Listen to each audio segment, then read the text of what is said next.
Hello, everybody. Welcome to another live stream. This one is in the studio today. I'm doing this through broadcast software, not mobile live streaming, where I'm on an iPhone. And today's topic is very important because if you are going out to a restaurant, especially outside of Japan, a lot of these restaurants might say that you are having real Wagyu, real Kobe beef, real Matsuzaka beef, wherever. And you, wherever you are in the world, if it is real Japanese Wagyu beef raised here in Japan, that's where I am in Tokyo, you would be able to authenticate it using what I'm about to show you today. And I was in Omi Beef. How you doing, everybody? I was in Omi Beef land. Omi Beef is one of the top 3 brands in Japan. There's Kobe beef, Matsuzaka beef, and Omi Beef. Omi Beef, I think, is one of the best because the fats are a little bit lighter than Kobe and Matsuzaka. I was there, and at the end of this, I'm going to be doing a director's cut and showing you a farm-to-table episode. Let's get right into it, okay? So this here is a number on each piece of Wagyu. You see that right there? Let me show you the video. Kinds of cuts, aging in well-sealed bags. Only A5 rank beef here. I was inside of a meat locker, and that's the number that was on the slab of beef. And it's really interesting to see that they actually go to this length to trace the beef. The 10-digit number here is 157020535.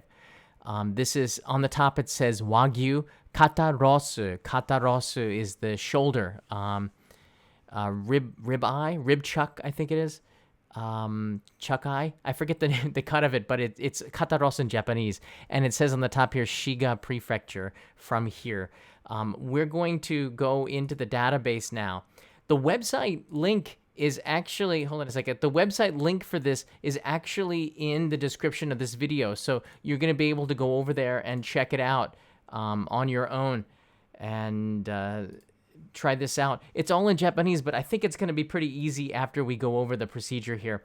Here's the database. It's the Wagyu database or service. The green button is the one that you're going to want to click. So after you've gone to, this is important, after you've gone to the chef and said, what is the 10-digit number for the Wagyu database? Or what is this Kobe beef's 10-digit number? If they don't have a 10-digit number from the supplier, it's probably not real Kobe beef. How can you trace it back and authenticate it? This is the way to authenticate your Kobe beef. Here we go. Here's the website. I brought up here, I set it up, the 10-digit number is on your screen here. You want to click that green button, and this is where you will enter the number. After you click the green button, you go to another page that will authenticate. This is a you have to click the OK, and I think okay, there it is right there. Click OK, and then this brings up a window in the center of your screen. That is where you're going to enter the number. Let me see if I can bring this up a little bit bigger. Nice. So we're going to put in now that 10-digit number into the space and see if we can trace this Wagyu back that was sitting in the meat locker. The number is, I have it on my desktop here, 157020535. So there's the 10-digit number. I'm going to search this. All right, and right away you can see all the information did come up on your screen. Let me make this smaller now. All right, there we go. And you can see clearly they tracked this back, way back. Wow. All right, so you can see the lineage. I'm going to put the picture away so you can get a clear look at this. So there's a number. The 4 main numbers is the one that might be on the ear of the Wagyu. So when you go into the farm, they have tags on their ears. So the first 5 might be the farm and the region, and the last 5 probably correspond to the more specific information. Now it says here that this Wagyu, this Kuroushi Wagyu cattle was born on 2018, January 6th. All right.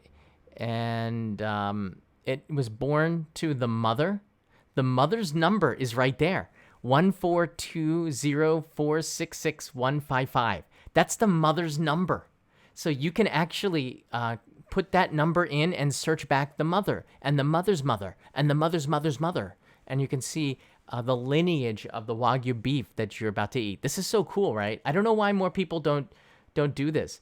More countries don't do this with their meat. It's brilliant. So this cattle is very, very special because it was all born in Shiga Prefecture. Shiga Prefecture is just north of Kyoto. You can go there. I think it's about 8 minutes on the train to get to Otsu, and a ton of a lot cheaper Wagyu restaurants in Otsu than in Kyoto, of course, because Kyoto has all the tourists, and you're going to get fleeced. You might as well go to the source to get your meat. So this cattle was born January 6th. It exited the place where it was raised. Wow. Actually, this is kind of rare. It was born and it was raised on the same farm. Quite often, Wagyu beef will be born in one area of Japan, Miyazaki or Hyogo Prefecture, and then at auction purchased and brought to another area for the last 2 years to be raised before processing. This is very, very good meat because I'm looking at it and it says it was it was born and raised at the same place. And then on July 1st, which was, just 2 months ago, it went to the processing plant in Omi Hachiman City. And then on the 2nd, it was processed at the slaughterhouse. And you can see all that data right there. And it was sitting in we ate this around the 15th of July, I believe. So it had been in a plastic bag, and you can't eat the meat quickly, but quite often they say they like to age it a little bit. They'll put it in a sealed bag for about 30 days in the refrigerator, and it starts to collect more. There's more taste that comes into the meat, they say. And then they cut that up and put it onto a platter. I'm going to be showing you that video in about 2 minutes from now. But I wanted to go, and now let's go back and search the mother. What? All right, we're going to go back and search the mother. 14204. All right, let's do this here. 14204 66155. Here's the mother. And I have the mother's mother, 803410370. The mother was born in... Ooh, this gets interesting. This is getting interesting. The mother was born in 2015, in December 11th, in Kagoshima Prefecture, which is down on the south of Kyushu. It's in Kyushu, in the southwest of Japan, very on the bottom. And it was raised on the same farm and was processed in... Wow. So on the 16th, September 28th, 2016, it was moved from Kagoshima to Shiga Prefecture to the city of Takashima, and it was processed there. Wow. And that was Kagoshima beef. And then the daughter of that Wagyu went up, was born here, I believe. How does it work? I'm not exactly sure the story, but it does tell a story. So the son or the daughter, Mesu, I believe his daughter, was born in Omi and Shiga, but the mother was born in Kagoshima. That's interesting. All right, now let's track it back to the mother's mother. This is the steak that we ate. You're going to see the steak in about 1 minute after I'm done playing around with these numbers. All right, we're going to search this one more time. I wonder how far back we could go. Whoa. All right, so this one, now it gets super interesting. The mother's mother was born in 2008. and lived for a super long time. What? That mother's mother was born in 2008 and then lived a natural life. Died in 2019. That's crazy. How? So I don't, like, this Wagyu lived for 11 years. The mother outlived the daughter. The grandmother outlived the daughter and almost the granddaughter. This is interesting, the Wagyu lifestyle. So I'm gonna go back one more. 0943. You just search, go down the rabbit hole. 24010. Let's search it. Whoa. So So that mother's mother, the great grandmother, was born in 2002, and she died at a ripe age of 9 years old, which is actually quite long, in Kagoshima. So the lineage of this Omi Gyu goes back to Kagoshima, to Kyushu, all the way back to 2002. And then this is as far back as the database goes. So I just traced the beef that I ate, that I'm going to show you the video of in about a minute, all the way back to 2000, the year 2000, when this cattle was born, July 6th, 2000. And it died at the age of 11. That's crazy.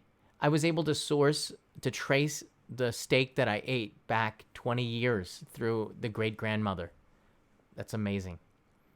So this database is public. All you need is that link that's in the description of this video. When you go to a restaurant, ask for that 10-digit number. If they don't give it to you, you should be somewhat suspicious and say, look, this is the database for Japan. If your supplier is not giving this to you, how can you prove that this is real Kobe beef or this is real Matsuzaka beef? You cannot. So it's very important that you get that 10-digit number. Without that 10-digit number, you really don't know what kind of beef you're eating. And Japan makes sure that you can authenticate your beef with that label on the beef. And always look for it. It might be a different color, but there's always a 10-digit number for you to search in this database. And you can see how powerful it is just by what we just did right now, tracing it back 4 generations to the year 2000. I think, who was in office? Was that Bill Clinton, George Bush the first? It's crazy how much history we just went back through the life and lineage of Wagyu, making me hungry. All right, now I'm gonna take you into a director's cut if you want to stick around. So that's all that I really have to show you here. You can take the discussion over to Discord. This is the Discord server, and we have almost 10,000 people here 24/7 talking about things from Japan. The link is also in the description for the Discord server. I want to go and take you to a video that I made. This is a kataros, or it's a cut from the shoulder. And I'm going to talk about this. You can watch this video in full. This is an edited video where I went to the farm, and this is the steak of that mother, the beef that I just showed the lineage of right there, that beef. And you're going to right now watch with me this story. So we're going to share the experience together, taking the trip from farm to table with the director of this episode. Oh, that's a beautiful scene. This is the country where Omi Beef, and there they are in this stable, on the ranch. And I'm going to try to answer as many of your questions about Wagyu beef as I possibly can. That was pretty heavy. I don't know what, I was possessed trying to pick that up. If you do have questions, I am looking at the chat. This is a live stream. I'll do my best to answer. Jeff Ang is here. How you doing, Jeff? I see that Shane Posh is here. Thank you, Shane, in Bradshaw Studio. I'll try my best to give you guys shout-outs. This is one of the biggest draws for people coming to visit Japan. There's loads of history, culture. It's easy to know why. There's so many people who come to Kyoto. This journey started in Kyoto Station, and I wanted to make a point of this because it is so... You can eat this steak in Kyoto, but it's so close to go to the source, to go to Shiga Prefecture. And I love this hyperlapse. I told people, get out of the way. Get out of the way, I'm coming. I wasn't rude about it, but I was like right now just trying my best. They could see me coming. And then as soon as, the timing of this couldn't have been more perfect. The train came, and I tried to time it the best that I could. The train came and arrived when I was hyperlapsing. And then I got straight on the train and we went straight away. The only time I had to stop was in the tunnels because I stopped in the tunnels because there was a reflection on the mirror and I had to try to situate. So see, I kind of stopped it and restarted it and zoomed past some reflection because there were people on the side that you could see. And then I stopped it again and started the hyperlapse. And then we were in Otsu. That was 8 minutes and like 40 seconds. Otsu City and Shiga Prefecture surrounds Lake Biwa right there. Kyoto and Otsu right next to it. You'll find some of the best Wagyu steak restaurants in Japan here. To get to Omi Cattle Country, just follow Lake Biwa. You can see up Kyoto to was Omi right Hachiman, underneath me where 400 there. rivers stream And this is life where into the this cattle fertile are region of raised Japan. and processed up there in Omi Hachiman, and this is what the area looks like. The drone shots go with the music.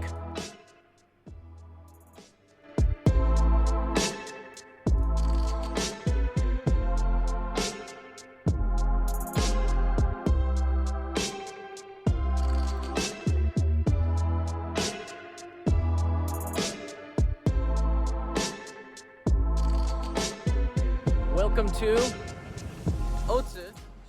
All right, so I'm going to be going to the restaurant. I just got a question. How much fat is in Wagyu beef? I really don't know. You can see it looks like it maybe is 40% fat. A5 grade Wagyu beef is probably around 40%. It's hard to say. They do it by checking the beef marbling standard. This is what it is. And you can get to A5, A4, A3, but nothing under A4 makes it to Omi Beef, I believe. It's A5, it's A4 or higher, and it's quite often just A5. Look at that sashimi. You can eat it raw, but it doesn't have as much flavor. Oh, that curry was so good. This is Omigyu curry, and this is just strips of katarosu. Oh, look at the marbling on that. The fat is different. This is not the same kind of fat that you have on the steaks, the Western steaks that's red meat and gristle. This is a different kind of fat. This is not the same. You cannot compare it. It's so light. It's like olive oil. It's like, it's got a very natural taste to it, and it's a different kind of fat. Hey, Irvan, epidemic sounds fun. Sound fun, okay. I was like, academic sounds fun. The Wagyu fat is very different than other fat. It's not the same. You can't compare it. And once you've had it, you understand. It's juicy, so you don't need to eat it rare. You can eat it medium or medium well, and it still tastes very good, just a little bit of pink, because you want the fats to melt enough to make it juicy. And when they're not melted, like in sushi, I don't get the same kind of enjoyment out of it. Now Kevin and I are going, after that lunch, to the farm. You can see up there the logo of the farmer. This is he sources his own beef here. Isn't it up to 50% fat at times? It could be. Okay, let's take a look a little bit inside the barn. Look and say hello.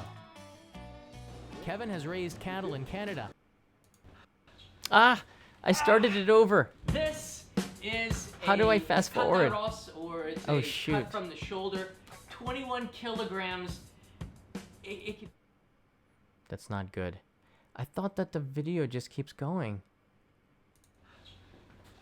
Wait, you mean I have to watch the whole thing again? This is a kataros, That's or not it's fair. a cut from the shoulder, 21 Well, kilograms. what I can do, I get a shortcut here. All right, there's things that I can do here. All right, cut this off here, and then I'm going to go into the, just look at me for a second. I know what to do. I know what to do. I gotta back up. We're gonna watch this off of YouTube now, and then I'm just gonna stream the YouTube feed, and then this way we can't mess it up anymore. And I also get a view, so you can watch this video live.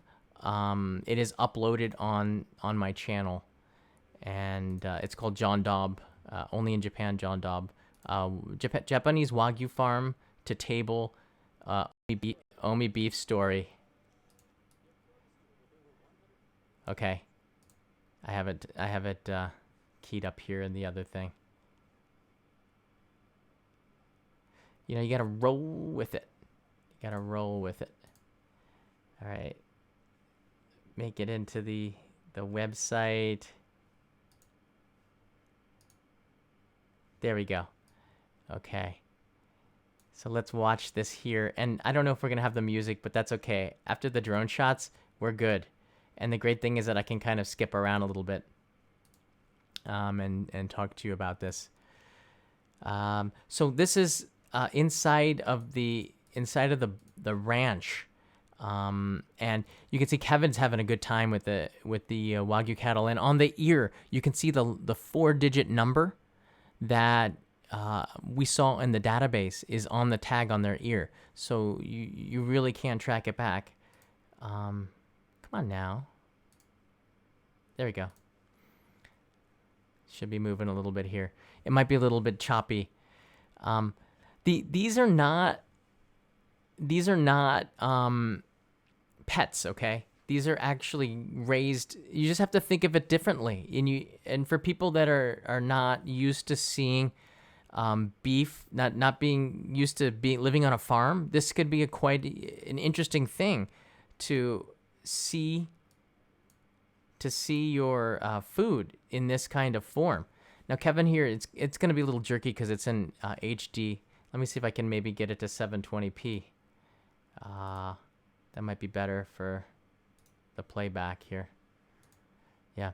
So the food that they ate was very interesting. It was oats, corn, some pellets, and then they ate some dried grass. I think it's a very natural mixture. The pellets had some vitamins in there, I think, but there was nothing unusual about it, and it wasn't all corn feed or anything like that. It was a pretty good mix, and Kevin approved. He's somebody who had raised cattle in Canada before. Of course he has. Kevin has done everything. He's a jack of all trades. Let's see. I'm trying to get the video moving for you on here, but it's quite slow going. Anyway, the conditions that the cattle are in are very important to the farmers. The history of this, and I want you to go into the video and watch this rather than me doing the director's cut too much, because the history of it is very important for you to understand. Before, in the 16, so Wagyu came to Japan because of the missionaries. They've always had cattle for a long time. But the eating of the beef was something that came with the Western missionaries, the missionaries who tried to bring religion to Japan in the 1600s, brought their meat-eating ways, and that kind of transferred to the people. And then for political reasons, the Tokugawa shogunate banned meat from being eaten. So people became essentially vegetarians. They did eat some meat, but it was sort of seen in they took the Buddhist way to eat, meaning anything with 4 legs was bad karma to eat, so therefore they did not eat cows. And this was the law for a very, very long time. And it was, even if you could eat it, it was really, really expensive anyways. You'd have to eat it in Kyoto or Tokyo or Edo at the time. Maybe it supplemented some of the meals, I'm not sure. But I didn't hear about it after I just made a video 400 years. What did Japanese eat 400 years ago? It was a little bit different. A lot more seafood, more vegetables. But in the Meiji era, when the shogunate was finished, you started to see beef come more into the Japanese diets. First, as Westerners really wanted beef, Japan had opened up, and they were eating more and more beef in Japan. Then and this is the story. I'm not going to tell you, well, maybe a little bit. Why is Kobe beef so famous abroad? And it's not that it's famous here in Japan too, but it's the beef that everybody knows abroad. The reason why goes all the way back to the Meiji era, because when people were reporting, what is this beef? This beef is amazing. All these foreigners started to come to Yokohama and Tokyo, and they were eating this steak and going, what is this stuff? It's amazing. And then they would say, oh, this beef is Japanese beef. But where did it come from? Well, there was a boat that brought all of the meat. The port was Kobe. Kobe port was where all the beef came from. So they just called all the beef Kobe beef. So Kobe beef was getting all the credit for all the other regional beefs, including Matsuzaka and Omi Beef, which are the 3 big brands at the time, going all the way back centuries. They were the areas that raised the beef. So Kobe beef became famous because of the port. You get it? That's where it came from. And the foreigners didn't really ask more deeply, like, no, what farm, what prefecture? They didn't ask that. They just wanted to know where it came from. Kobe. So there you go. Kobe beef is not the best beef just because of the quality of it, but just because that's where the port is. You got it? Interesting, isn't it? Never heard that before. I got that from the mouth of a few CEOs, actually, that are in the cattle business that aren't in Kobe. So maybe the Kobe CEOs might have a different take on this. Maybe. So the YouTube video doesn't seem to be moving at all. This is really slow. I'm trying to refresh it here. I did an interview with the CEO. Here's the CEO of the farm, the ranch that he just went to, explaining the history of the beef in Omi. It's an extraordinary interview. It's a little bit long, but you're gonna want to check it out because I really do think that there's a lot of value in listening to his story from his lips. And Kanai said that he even looked like the Wagyu a little bit. Kanai said that, not me. I thought that he was such a nice guy, and I'm so thankful for him opening up the farm. But he has a great affection for his family business, and his love and passion, very much, you can see that in the way that he raises the cattle, 2 to a pen. This is important. And why do the Wagyu not walk around in the open field and stuff? That's just not the way that it's not the way that they raise the cattle. You can say, are they better off that way? I'm playing it here. Hey, KS Spray Dad, buy some ketchup for you Wagyu. Hey, I really enjoyed the interview. Thank you. Ado's here. Hi, John. I just joined. Here's super chat for the next midnight snack. It is well after midnight. Irvan's in the house again. Thank you, Irvan, always. I did get the lens. Maybe I'll show that to you afterwards. So now after that, I wanted to go and eat from the source. And this is the slice of the beef, the katarosu. And you can see there's the label on it. Each slab has the label on it. Very important for you to make sure that you register that when you ask for it at the restaurant. The cutting of the beef scenes are so amazing too. That's when you really, the action of it. And then when they bring it to your table, of course, that's really good. Now we're going to eat the dinner. And Kevin had been looking forward to this for a long time. He'd never been to Omi. He'd never been to this area. And so this was his first time. I was shocked because the guy only lives like 45 minutes away.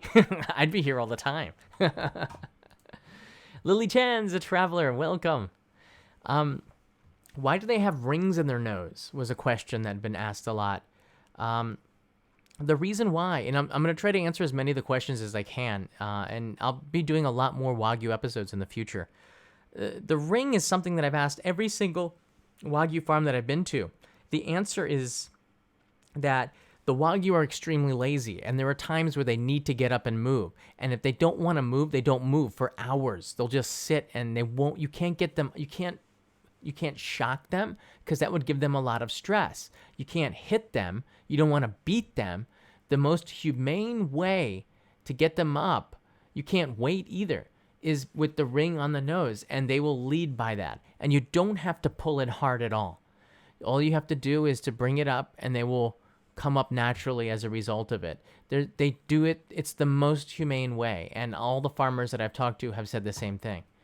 Of course, that you can just leave them out in the field and do it that way, but the way that the Japanese do it is to have them in covered places where they are protected from the elements. Some of them do go on walks. I'm not saying. I'm saying here. Irvan said private lens stream for the unboxing, please. It's right there, Irvan. It's right there. Marty Dittmer, buy some time to install OBS on the new Mac. I know. This is the old Mac. I had to set this up again. Where was I? So the way that they do it, especially at the end, is that they are in a pen, this particular farm, 2 at a time. When they're younger, I was at a farm where they had different Wagyu or different stages of their development, and that ranch took them on walks. They would walk. It was the cutest thing, and I didn't have my camera out when I was there. First of all, I was in Hyogo Prefecture in Tajima, where they This ranch has maybe 5 or 6 cattle that are selected as Wagyu. It's not a very big one. I think there's about 3,000 cattle throughout Hyogo Prefecture that are designated as Kobe beef. Might be 5,000 now. But he had a few in there that he showed me that these had been designated, and the others were just going to be Tajima beef, which were still really good. But this one was Kobe beef, and he was treated like a king. And that Wagyu was huge, and he looked like a mean mama. But yeah, I haven't bad. Actually, that live stream is on only in Japan Go if you want to go see it. When I went to the Tajima beef farm, after I'd finished the live stream, they had brought the Wagyu back from a walk, and that was really nice to see. So they do get, well, every single place has a different way to raise them. That's why the brands are different too. And it goes even beyond the brands. It goes into the actual ranch or farm itself. So Wagyu beef is all different depending on the place. And it's the same in the United States. There's a lot of farmers or ranchers, cattle breeders that will make their beef the way that they want to, grass-fed. There's places in Kagawa Prefecture that have them as olive-fed. So, and I'm going to investigate that too. I don't think that they actually eat olives off the tree. That's what I always thought. I don't think that's what happens. I'm going to figure it out. But this is what I'm trying to tell you is that each Wagyu beef is very regional, and within that region, each farm or ranch has a sort of different way to do it. And in the end, does it taste different? I don't know.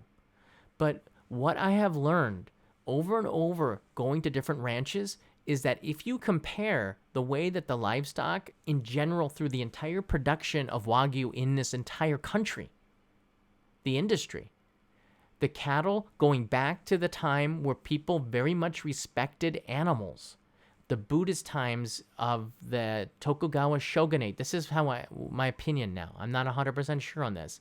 But the way that they treated and respected the livestock back in the 17th century on to the Meiji Restoration, where they didn't actually eat the cattle, that sets up, I believe, deep down into a lot of these ranchers that it's more than just a business to them.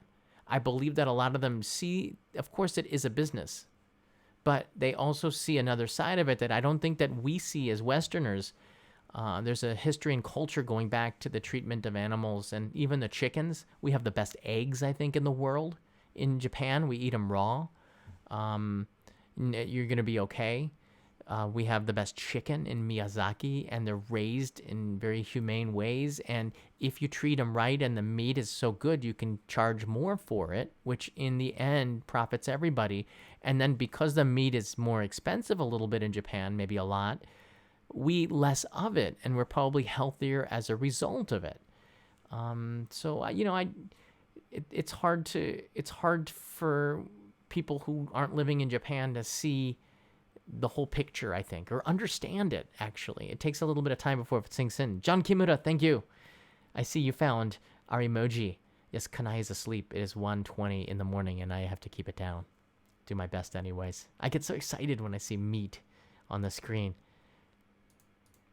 Yeah. Kevin and I did talk about this in the episode a little bit, and we had an amazing meal. How much does it cost? How much does a Wagyu meal cost? That's a great question. And you're going to pay more in Tokyo, by far. You're going to pay a lot more in the cities. And if you're eating, the reason why I like going to the source is because, as I just showed you, and the link to this restaurant is actually in the description of the of this video, which I hope that you all go check it out. But I like it when the meat is coming from the restaurant, and the restaurant owner is the ranch owner. You just know that there's some just it's seamless. And I've always thought, and it's just because I've eaten a lot more of this than you maybe, but I can taste the difference of very good sourced beef, Wagyu beef inside of Japan, and beef that has not been sourced well or maybe is more generic.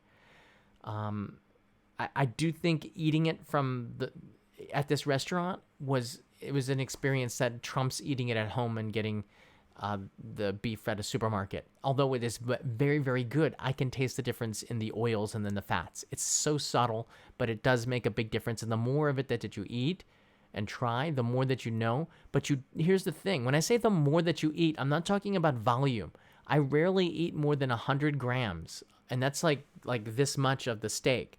Because it is so rich in fats, you don't need to eat a lot of it. And it's not bad fats. It's just a filling fats for me. And I'm very content. I don't need to eat a huge massive steak to be happy. I'm actually so happy with just a little bit with all the other foods. Rice, soup, vegetables. There's so many other things that usually come with a yakiniku meal or a shabu shabu meal. Maybe shabu more the meat, but the meat is sliced very thin. So I think that that's something that you might want to think about when you order Wagyu. Because of the oils, you don't need to eat as much of it. You can be pretty content with just 100 grams or 150. It would be like, that's perfect for me. To eat 250 or 500, you're not going to feel, I think it's too much. I think that's too much. Let's see if we got some more questions here. Shane Posh, loving the freeze frames of Kevin. Yeah, from there before. I think I'm actually about 20 seconds ahead of you. There's a little bit of a delay. And Zam, the official Wagyu database is in my stomach. Please send all Wagyu beef to me so I can check it. I think that it would be pretty cool if the owner gives you the labels and stuff. Akita beef up in Akita. I've heard from my friends Simon and Martina, they went up there, or they went to an Akita beef restaurant in Tokyo, and they said that they had the nose prints of the Wagyu beef, meaning they have a certificate of each cattle. Each one is like a fingerprint to show that, and the restaurant gets that nose print with the certification. So each area, each brand does it differently because a brand is a brand. They want to be really prestigious and show it off the best that they can, how rare it is, how difficult it is for them to make it, how they do it differently. Hitachi Beef in Ibaraki Prefecture, when I went there, they added natto into the feed because Ibaraki Prefecture is famous for natto, which is slimy fermented soybeans. So they have them dried, and they actually add the dried beans into the meat, and they say it gives it kind of a beefier flavor. So Hitachi Beef has a pretty robust flavor, and I think Americans might like Hitachi Beef a little bit more, just slightly. I get, but then again, I think it's very difficult to taste the difference unless you know what you're looking for. Any other questions here before we end the live stream? Which do you prefer, sukiyaki or grill? That is so hard, Chris. You know what? I don't think you can compare, but if I had to pick, probably grill, and then, I wouldn't complain for either one. So what about 200 grams? I know someone that ate 200 grams the other night. Yeah, that would be Kanai and I. And actually, I think she had more than me. And look, here's the thing, all right? If it's meat and it's there, I eat it, okay? Because I don't want to waste it. I know where it came from. I know the sacrifice that was involved. I don't want to waste it. All right? It's simple as that. There you go. That's my philosophy. Don't waste meat. Don't waste food. As much as you can, eat it all, save it. It's all precious because when I go to the farm and you see where it comes from, you understand. And this is so important for kids too. The kids should go to the farm and see, and the mothers and fathers should say, this is the beef that you eat. You should understand, son, daughter, this is what you eat. It doesn't come from the supermarket in a cellophane wrapped, package. It's actually this. And when you eat the beef, you go to McDonald's, whatever, when you eat that burger, understand that it's something that is a gift and very precious. I have always taken that thought. After doing these farm-to-table ones, it is essential. James Boardman writes in here, being from Nebraska, I can't imagine a barn that doesn't smell like manure. I know. You would be, you know what, James? You would be so shocked how natural smelling, and they just really good at cleaning it. I'm glad that you enjoyed the video too. Thanks so much for that. That was the 7th or 8th Wagyu farm that I've been to, and each one is always a treat for me because I love to compare the 7 places that I've been to see how they do it differently. How clean is it? Not all of them are as clean as some of them are cleaner than others, but all of them really do an amazing job of upholding standards and exceeding them. And the care and the love that they put into the livestock, you can see that. The first one that the second one that I went to was in Daisen in Totori. Daisen Kuro Ushi Wagyu is the brand. And all right, this is a true story. All right, you guys ready for this? And this is the last story I'm going to tell. I promise. I got to get to bed. I got a very long day tomorrow. Okay, it's story time. This is another video that I did. So I went there to meet his Wagyu, his kuroge Wagyu, and see how his philosophy behind it.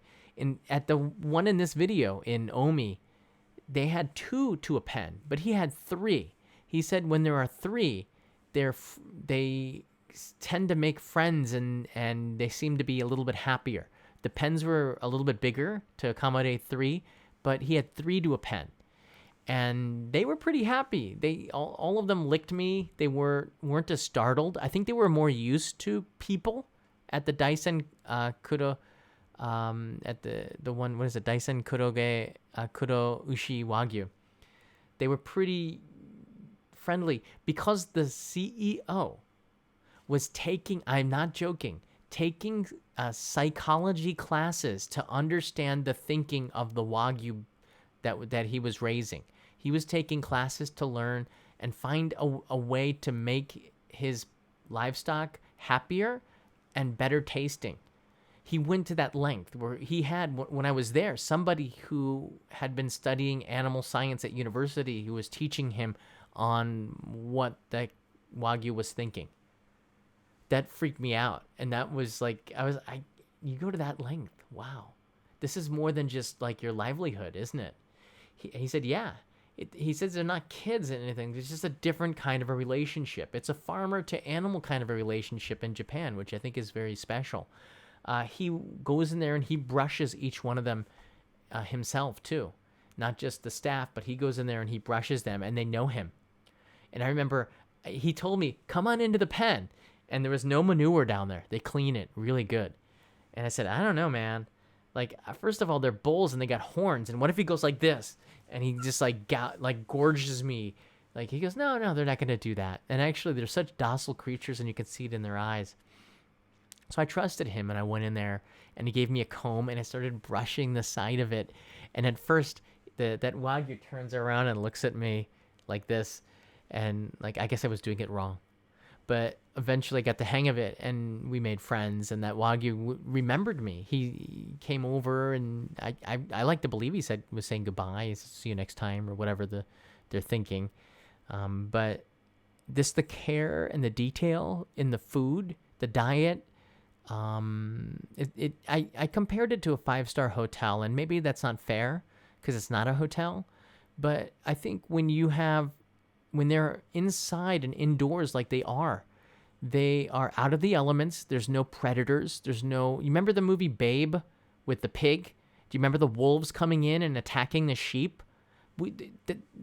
These Wagyu don't have to worry about that. They don't have to worry about being out in the sun or not having the tree to stay under and stay cool or staying too hot. They have everything done for them. And actually, I don't think that they mind that much. They don't like walking that much anyways. And they do get a chance. As I said, each brand is different. Some of them walk them. Some of them have more space. Some of them travel.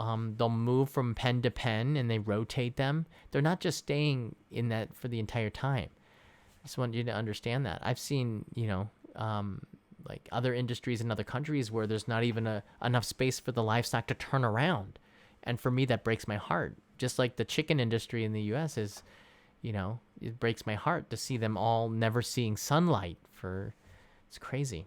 So I do think that Japan does things a Japanese way. I'm not saying that this is the best way. I'm not saying it's the right way. I'm just saying that it's the Japanese way, and there's a history behind it, and it produces some pretty good meat. And I'm pretty happy to see that they're being treated well, and I'm really, really happy that the farmers are so inviting that say, please, John, come and check out my farm, right? You don't hear that too much. You know, like, can I go see your farm? Sure. Really? I was like that at first. Let's see here, some questions. Hi, John. This is Liam, and me and my mom love your show, and we also love Only in Japan with John Dub. How often do you do Only in Japan? Because we look forward to the next episode. Live streams are almost like every day. I try to do like 15 to 20 a month. The edited videos, I'm going to try to get the frequency way up. And because of the fireworks festival, by the way, you're all invited. On October 10th, I'm going up to Akita in Omagari. We have funded $60,000 through crowdfunding our own fireworks festival, which is going to be awesome. And I'm going to be live streaming that on October 10th. I've been taking care of so many amazing projects that have been going on. I haven't been able to get as many videos up as I would have liked to over the last 6 weeks, actually. But I'm hoping to get one a week from now on, and once we get, I guess, closer to the end of 2020, it's going to be pretty regular with edited videos. D'Art Stagio, who made the animated opening, is going to do some touching up on that animated opening. I've made some amendments to the logo as well, and we're always trying to find ways to improve it. But when you start a new channel, and this is a new channel, it has 65,000 subscribers, and one day we might be back up to 1 million, who knows. It's going to take a little bit of time. And in order to grow a channel, you have to produce lots of content, and you have to be regular about it. So start looking for more frequency from it. Right now, the videos are like 18 to 22 minutes long. Maybe they're going to get cut down to like 10 to 12 minutes a little bit. But I still like the longer formats because you can sit back and really enjoy it as a series. And I want you to feel like you can binge watch this series, so the quality is always going to be really good. That's what I want out of this. This is what I expect from me. So it's a good question. How will you present the festival? It's going to be a live stream. I'm going to build it up. I'm filming it on, where's the other camera? I'm filming it on a Lumix S5 with a Sigma 24-70 f2 lens. It's a beautiful lens right here. So this will be the main camera lens for the fireworks festival, but I have 4 cameras going at the same time. So I'll be filming it and recording the audio, but I'm going to be presenting it like any Only in Japan Go stream, but I'm not always going to be on camera. Sometimes I'm going to let you just watch it and enjoy it. You don't need to hear my voice all the time. I don't need to hear my voice all the time. I know how you guys are feeling. I can feel it too. Image Ali, appreciate the info. Save for later. Get to bed. I got to get to bed, man. I really do. Wagyu or Otoro? Will Ritchie, the debate is always going to rage on. I'm going to say Wagyu because Otoro and Maguro, we should eat even less of it because they are on the verge of extinction, and it's something that I am thinking about. I love Maguro, but I don't eat it as much as I used to, and the more I learn about it, the less I eat. I'll eat maybe 1 or 2 pieces and then just pick other fish that are not so risky, but just something to think about. Maguro is so good. Otoro, I don't like too much. I prefer Chutoro. Same with Wagyu. If you're asking me, I don't prefer A5. I like A4. I think that there's A4 quality is not an inferior quality.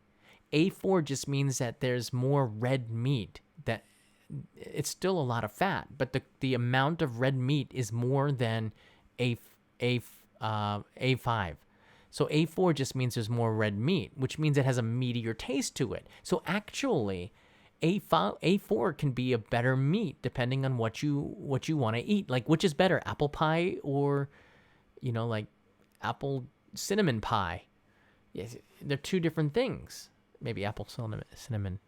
I don't know. It's a tough one. It's sort of the same thing. They're both Wagyu, but A4 has a different flavor to it, and A3 does too. It's just more red. Same with Otoro, Chutoro, and Akami. I love Akami too. Akami is what you would say the red part of the meat as well for Wagyu and for Maguro. So Akami, I prefer A4, to be honest with you. I think A5 is great, and then I'll eat a little bit of A4. I remember my friend Mike Chen was chastising me. He says, why would you eat A4 when you can go to the A5? A5 is the best. And I said, well, it's the best It's the best if you think it's the best. Who said that this was the best? Just because it's the most expensive? The most expensive does not make something the best. I will tell you that right off the bat. The most expensive is just the most expensive because it is the rarest, but that doesn't mean that it is the best tasting one. For Japanese sake, I wouldn't say the most expensive is the best either. The most expensive is the hardest to make, but it's not the best tasting, because for each person, the characteristics of the flavor of the Japanese sake is different on the palate of your tongue, and you'll find one that you like and not what somebody else likes. It's very special like that. Of course, that there are premium flavors that you get. You do kind of get what you pay for, but it is not a deciding factor, price and rarity. So I had to say that. Oishi tabemono ippai tabetai. Yes, I know that sounds. You gotta eat the good stuff. Hi from Belgium, writes in Bram. Love your shows. Will tide me over until I can travel to Japan again, which might be sort of soon. We're seeing more and more that Japan is opening it up, just little steps, but the little steps will progress into opening up, I think, in the spring. But we're seeing little steps, and that's important, I think. Little by little. Okay, look at Apple computers. I'm trying to read the questions here. We are live. Have you tried Iranian kebab? I think I have. I don't know if it was Iranian kebab, but we do have a fairly big Iranian population in Japan, and they do make some really good food. I think there's more Iranians here than there are Turks, so probably more Iranian kebab than Turkish kebab, but I'm not sure what kebab I'm eating. I think they're Japan kebabs. Dry aged tomahawk versus Wagyu. I would say, I don't know. I don't think you can compare. It depends how I feel. I like them both. Pizza versus Wagyu. I love pizza. I would just say, I'll take what I can get. How about that? If dry aged tomahawk's in front of me, I'll take it. Seriously. See here, they opened Japan working visa, I think. Residents, they're letting in residents. So it's possible if you have a working visa and COE, a certificate of eligibility from an employer, you might be able to get into Japan. But there's the PCR testing and the 14-day quarantine and everything like that. That hasn't changed. PTG, my leg is fine-ish. It's kind of still swollen, but I need to massage it down. There's a lump there. But the pain is gone. Nothing is broken. I had an x-ray taken about 3 days after at the hospital. Kanai and I went in and live streamed it, of course. What about horse meat? Horse meat, Dennis, is made... All right, first of all, there's a couple of things. The horse is not the same kind of horse that you ride on in a cowboy movie that are beautiful and going off into the sunset. These horses are very much different, and the meat is not cooked. I believe it's like smoked. Each place has a different way to process it. It's something that I'm not sure about. And I think Abroad in Japan made an episode on this, but he didn't really get too deep into the actual processing of it. And I'd be really curious about that, because let me be honest with you. I don't think a lot of people can stomach seeing where their food comes from. But if you can't, I don't think you really appreciate it when you eat it then. So for me, basashi is what you call raw horse in Japan, and Japanese eat basashi. Not every day. It is extremely regional, and very rarely do you see it on the menu. Maybe it is izakaya, but it's a specialized thing. And I've had it many times, but it's not something that I crave or think about. It's just, it's very famous in Kumamoto down in Kyushu. They have the best basashi. But I don't know. Chicken is good, man. Kyushu, you want to eat? Go to Kyushu. What do you think about Indian food in Japan as compared to... Oh, Manyang. The Indian... Okay, all right, Manyang. I gotta tell you something. I don't know if you're Indian or not. Most of the Indian restaurants in Japan, the owner is not Indian. They're from Nepal or Sri Lanka. Most of them are not from India. And I know this because I talk to all of them, and they're really super friendly. And most of them are from Nepal. And if you ask them, they'll make some momos and some Nepalese cuisine. But everybody knows that Indian cuisine is so good and so popular that even if you're from Nepal, if you serve Indian cuisine instead of Nepal cuisine, people are going to eat it a lot more. So in Tokyo, a lot of the Indian restaurants have Nepal workers from Nepal. The owner might be Indian. It's interesting. The food is not. It's different, and it's not terrible. Indian food in Japan. It's just different, and it's made for Japanese palates, so it's not as spicy, and it's just different. The butter chicken here tastes different than in India. Of course it does. The rice is different than in India, but it's what Japanese people like, and they have to sell it to Japanese, right?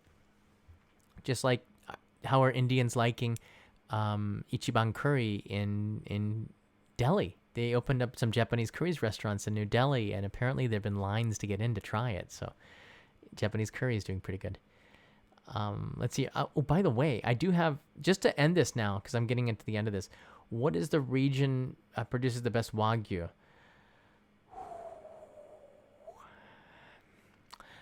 It's really hard to say. I do think that Yonezawa and Hidagyu up in Gifu and Yonezawa make really great beef. I really did like Omi. I have to be honest with you, the Omi beef and the way that they treated it and the pride that they have in how they raise their cattle really came through. I like the Totori beef, and Miyazaki beef everything in Miyazaki is good. All the chicken, all the beef, all the pork, everything in Miyazaki is good when it comes to meat, and even the vegetables are incredible. Down in Kyushu, they have such fertile volcanic soil with all these minerals in it, and you can taste that in the livestock. The deliciousness of the food that they eat. The vegetables down in Kyushu are so good. The livestock will be eating some of that too, and you can taste it. It's all connected. Our food is all connected. It's amazing. Yeah. All right, so there was some great questions. I really do appreciate it. It's pronounced Kobe, by the way, just like the blur in your camera is pronounced bokeh, which is the Japanese word. It's a Japanese word because most of the camera makers are Japanese, by the way. So when I hear boki and boka, I was like, it's like bokeh, but that's okay. It's a Japanese word. Kobe beef is pretty good, but I never thought that it was super special. Again, like historically, Kobe beef is famous from the port that it was sent from, not exactly the beef itself. And over the years, it developed into a brand. Kobe beef, people might disagree with me, but that's the history that I've been told by a couple of CEOs. So I do think that Kobe beef is good beef. Do not get me wrong. It is good, but the brand is very much like buying a Louis Vuitton bag. All right. Is that better than a bag that's half its price? I don't know. But they've done so much marketing and so many models that are beautiful have worn it that it makes you think that it's better. It's all about your perception of whether or not it's better or not. You know, when I was growing up as a kid, I used to listen to heavy metal music just because my friends did. And now I still love it, but just it's different that now. You know, the perception is my friends, I saw it from that point of view, and now I see it from a different point of view. So it's always about the perception of it. And Kobe beef is the most famous, but it's not the one that you need to try. Because I honestly think that Omi beef, Yonezawa beef, Hidagyu, Miyazaki beef probably are better than Kobe beef. That's my feeling. I don't think that beyond the brand of it, that it makes it any more special. But in a YouTube video, people are going to say Kobe beef and they're going to understand it. But they don't understand Omi beef. They don't understand that Omi beef is one of the top three that is on the same level as Kobe, Matsuzaka, Omi. It's on the same level. Not one of those is a lesser beef. So there you go. I don't know.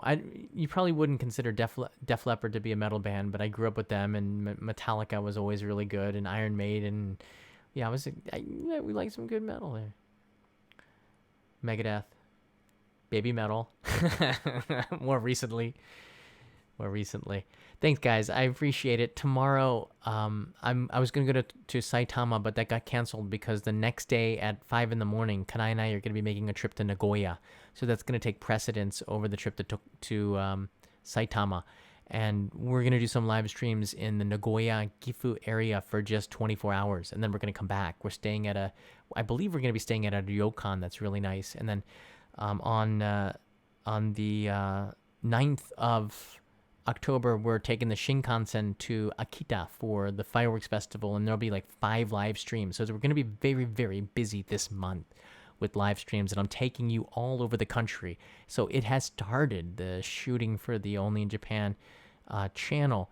The production schedule is going to be very, very hard from here on out. I'm going to be on the road a lot, mostly with rented cars and trains and sometimes flights. I have a flight to Kochi Prefecture down in Shikoku, and I'm planning a trip down to Kyushu to Kagoshima as well. And I'm hoping to get up to Hokkaido as well. Maybe, I don't know if it's in the winter or if that has to get pushed back to the spring, and we'll look at the situation and taking all the precautions to make sure that I can do this responsibly. But it's going to be pretty interesting. It's going to be pretty interesting next 3 months for Only in Japan brand and channel. And for this live streams, it won't change. And I'm so thankful. Definitely subscribe, join for the memberships, because that does help me out a lot. And we have some Postcard Club postcards that are available this month. Greg from Life Where I'm From and I went to Fukushima, up into the wild onsens, and there's a picture of me and him soaking naked in a bath on the back of the postcard. I put that there for your pleasure. Now, you can't see anything. You can see like from here up, but you can see us on the back of the postcard, so it's pretty nice. And that'll be sent out probably on Wednesday or Thursday. But you can order a postcard from Japan. The stamp's going to be of Mount Fuji, by the way. It's going to be a pretty good stamp. We're sending that out on the 8th before I go to Akita. And these things really support this show. And I really do appreciate all of you. Usually we have our family in here that are watching it live, and you're watching it in the playback. Thanks so much for watching for the entire hour. If you have any questions, leave them in the comments below. I'm very happy to answer them. Once again, I really do appreciate all the support, and see you in the next live stream tomorrow.